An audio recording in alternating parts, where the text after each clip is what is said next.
Welcome to 13 minutes of news in 13 minutes or less. Okay. This week, lots of news went down. Talked about it on 3 different podcasts that we did. Audio had 2, YouTube had 3. Make sure to check those out because a lot of stuff was going on. We're going to talk about a few of the bigger ones. Make sure to check out Solo. Make sure to check out Moves Financial. Make sure to check out Middleton Tech's DUH and Maximo. And if you work Amazon Flex, Amazon Flex. But let's jump in to the news here. So, first thing. So I've talked about this on the radio show, on many of the podcasts this week. To me, it's a huge story because it came back out this week. Is the 2018 autonomous death of the pedestrian and them trying to shift the blame onto the test driver. I'm not going to get into too much detail in here. Just know that as soon as this is over, you can click the link in the show notes, and it's not just going to take you to an article. It will take you to a page on Uber Lyft drivers where I've uploaded the video that I specifically made on this, so that you guys can check out exactly what happened. If you want to know all the details, okay, check the link out after this and see what happened, because everybody should know about this. It's not only a tragedy, it's wrong. And yeah, I'm going to just leave it at that because I'm going to get overheated if I do, because there's 2 here in the beginning that are just tough for me. So the other one is the Massachusetts gig worker bill that was being presented by Lyft, Uber, Instacart, DoorDash, all the same ones that did Prop 22 out in California. Were now trying to get ahead of the AB5 type legislation that's already in the Massachusetts, in their laws already has AB5. This is how it's weird, because it's not called AB5. It's not called AB5 in California. It's just that those come from already existing things that they're now pulling out, extracting. But when they do that, I'm going to put this as simply as I can. When they do that, they're also changing the rules of how to determine if you're an independent contractor. So they're deciding, hey, let's pull this law out that's been in there. Let's put it into place. But also at the same time, this Barella test we've been using that works great for determining if somebody's an independent contractor or an employee for 40 years, let's get rid of that and let's have this ABC test that nobody can pass.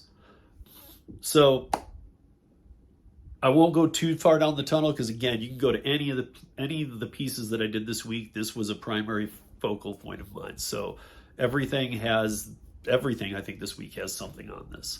But the bottom line is that Massachusetts had a proposition going on the table already had been funded $17.9 million by Lyft and the others. Same wrecking crew is out in California for the Prop 22. But the Massachusetts legislator and Supreme Court ruled it out. Said, no, we're not even going to, unlike Prop 22 in California, we're not even going to let you vote. And for the last 6 months, they've been letting people understand all this. But now they've said, no, we're not even going to let you vote on if you want this or not. So we've got AB5 in California, Prop 22 is the temporary crutch that's going to be just dissolved here as soon as a couple other states get on board with something like this. That was the whole design of this, the master of the design. Seattle has their crazy version now too. But now we're seeing something different in Massachusetts. I thought it was going to be kind of the same as these other states. But now they're saying, well, you're not even going to have the chance to vote to get a Prop 22 on the ballot to vote on it. Where before they said, yes, you could. But they just struck it down and said, nope. Which means January next year, January 2023, when the new laws go into effect in Massachusetts, well, this November of this year, there won't be any ballot measure on the on the ticket to vote against it. It's just going to be stuck with it. And I think we're going to see unionization come immediately out of it. So all the bad things I've been warning about, I think you're going to just immediately see them play out. So I'm in a way, as much as I hate it, and hopefully something will strike it down. It makes me a little bit happy to watch them pull the rights of the people away, because as much as Massachusetts is a pro-union state, they are also very, very, very pro, I want my vote to count, and I have the right to vote on everything. So this is going to tick a lot of people off. And the fact that they were told, yeah, it's going to be on there. Now they're like, you guys don't need to vote on that. We've already made our decision. I mean, we all know that doesn't sound like the society that we live in, and that's not how it should work. There's already corruption in politics. We don't need them telling us what we should and shouldn't vote on now. That's the whole point of the voting, is to vote what we want to do with certain things. So they're overstepping, and I hope it just really comes to get them. So we've talked about the DoorDash new feature. The DoorDash new feature is that you can write reviews, that you can write like item reviews even. So I'm really torn on this one, because I think we talked about this on the roundtable on Thursday. Kim covered it, and Kim's Side Money Plans, obviously. And she, we talked around this a little bit, that, it's, why are they in this space? Why do they care? We've already established they're an SaaS, a software as a service company.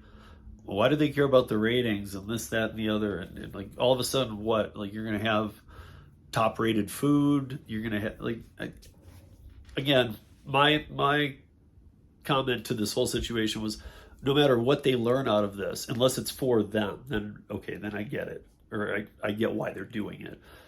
But as far as for like the consumer end, why? Like most people that go to any of these apps, right? Any of the food delivery apps aren't going there to go, let's see what's popular today. They've got an order. They've already decided, I'm going to have this today. Oh, I'm going to order this from DoorDash or Uber Eats or whatever. And if they have more than one people and they're ordering for dinner for a household or something, or a family, they've most likely taken all the order of the place they're going to order from. So I don't get the advertising part of this, if that's what they're going after.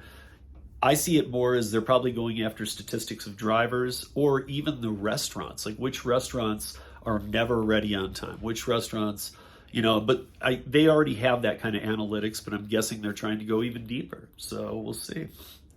But yeah, I don't like this. I don't like that they're basically taking the app and they're going to include Yelp in it, their own Yelp.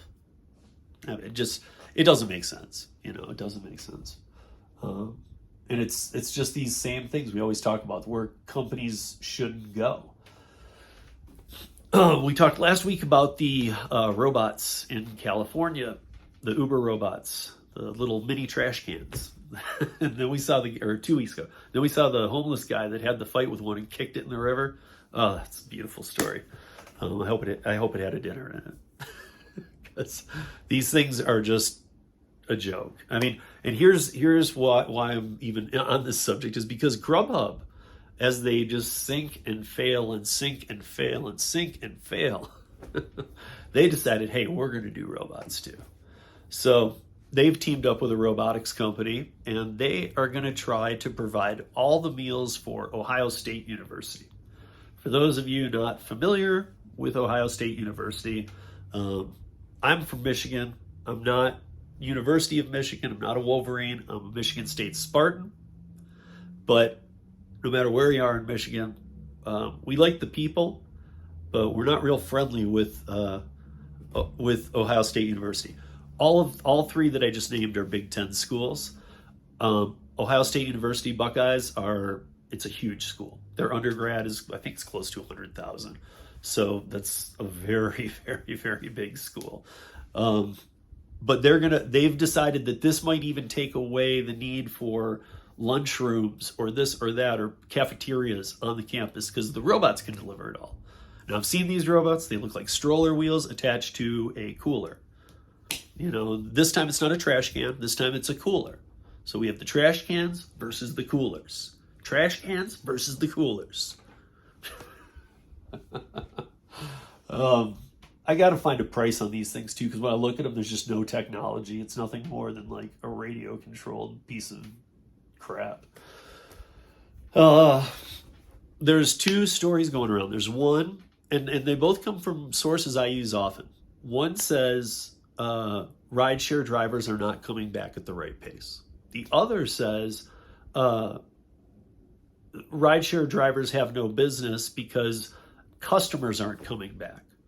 And I want everybody to leave in the comments, because it's something I'm going to talk about this week on the podcast. If you can, in these comments, please, if you comment on one thing, leave this.